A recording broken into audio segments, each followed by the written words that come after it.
Hi traders, this is Venkatraman Kailasam. Last வீடியோல நாம ஒரு உண்மையை பத்தி பேசியிருக்கோம். நாம லாஸ் அவாய்ட் பண்றது இல்ல, டிஸ்கம்ஃபர்ட்டை தான் அவாய்ட் பண்றோம். இந்த வீடியோல அந்த பிராக்டிக்கல் கொஸ்டினுக்கான பதில பார்ப்போம். நாம ஏன் டிஸ்கம்ஃபர்ட்டை அவாய்ட் பண்றோம்? மோஸ்ட் ட்ரேடர்கள் நினைக்கிறது என்ன அப்படின்னா, இந்த ஃபீலிங்ஸ் எனக்கு போயிடணும், இந்த அர்ஜென்சி டிஸப்பியர் ஆயிடணும், அதுக்கப்புறம் தான் என்னால ஒரு ப்ராப்பரா ட்ரேட் பண்ண முடியும். உண்மை என்ன அப்படின்னா, இந்த ஃபீலிங்ஸ் போகாது. ட்ரேடிங்ல ஃபியர் வரும், டவுட் வரும், எக்ஸைட்மெண்ட் வரும், அர்ஜென்சி வரும். இது எல்லாமே நார்மல். எல்லா வகையான ட்ரேடருக்குமே இந்த ஃபீலிங்ஸ் வரும். எக்ஸ்பீரியன்ஸ் ட்ரேடருக்கும் வரும், பிகினருக்கும் வரும். இந்த ஃபீலிங்ஸ் வர்றது ப்ராப்ளம் இல்ல, அந்த ஃபீலிங்ஸ் வந்த உடனே ரியாக்ட் பண்றது தான் பெரிய ப்ராப்ளமா இருக்கும். நான் ஒரு முறை என்னுடைய ட்ரேடிங் ஸ்கிரீனை பார்த்துட்டு உட்காந்துட்டு இருக்கேன். என்னுடைய ரைட் டைமுக்காக வெயிட் பண்றேன். அப்போ எனக்கு அர்ஜென்சி வருது, இப்பவே ட்ரேட் எடு, இந்த ட்ரேட் ப்ராஃபிட்டை தரும் அப்படின்னு. ஆனா அந்த ட்ரேட் என்னுடைய ரூல்ஸை ஃபாலோ பண்ணல,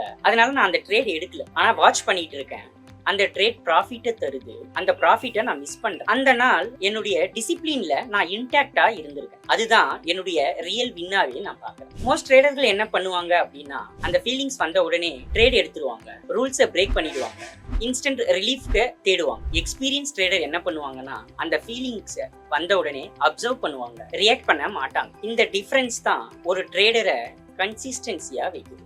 டிஸ்கம்ஃபர்ட் வந்தா என்ன பண்ணணும்? டிஸ்கம்ஃபர்ட் வரும்போது எந்த ஒரு இமிடியேட் ஆக்ஷனும் எடுக்காதீங்க, அதை அப்சர்வ் பண்ணுங்க. அப்போ நீங்களே உங்ககிட்ட கேட்டுக்கோங்க, இப்போ எனக்கு என்ன ஃபீல் ஆகுது, இந்த அர்ஜென்சி எங்கேருந்து வருது, இதுக்கு நான் ரியாக்ட் பண்ண போறேனா அப்படின்னு. இந்த 3 கொஸ்டினுமே உங்க ரியாக்ஷனை டிசிஷனா மாத்தும். டிசிப்ளின்றது ஃபியர் இல்லாத ஸ்டேட் இல்ல, ஃபியர் வரும்போது காமா இருக்கிறது. எமோஷனை கண்ட்ரோல் பண்றது இல்ல, அதை அப்சர்வ் பண்ணி லேர்ன் பண்றது. இதுதான் ரியாக்ஷனை டிசிஷனா மாத்தும். இதுதான் உங்களுடைய உண்மையான டிசிப்ளினும் கூட. அடுத்த வீடியோல லாஸுக்கு பிறகு வரும் அந்த மைண்ட் செட்ல இருந்து நம்மள எப்படி ரெக்கவர் பண்ணிக்கிறது அப்படின்றத பத்தி சொல்றேன். லாஸுக்கு பிறகு வரும் அந்த டேஞ்சரஸ் மைண்ட் செட்டை எப்படி ஹேண்டில் பண்றது அப்படின்றத பத்தி பேசுறேன். Thank you traders.